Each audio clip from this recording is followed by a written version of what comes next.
Alright, so this is a functioning deadbolt we have on one of our office doors here. You see it works inside and out with the key. You can lock it, pull the key out,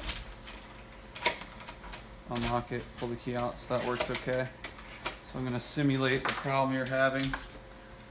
Take this out quick.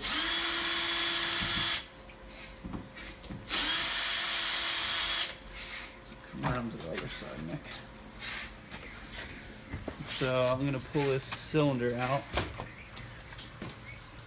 You see this flat blade piece of metal going through the door. So I'm going to rotate this to the opposite direction and then reinsert it here.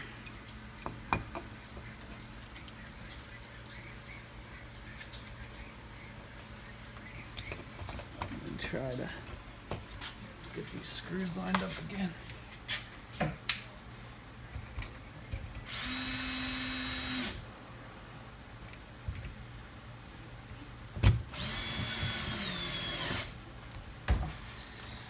So now you'll see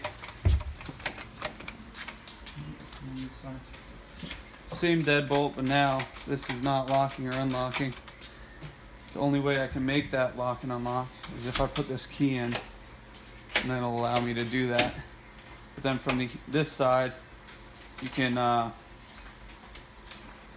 lock it, but you can't pull the key out.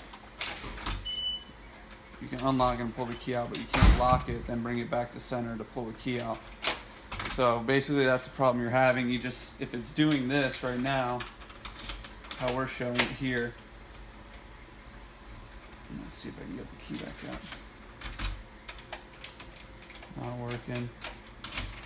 Working.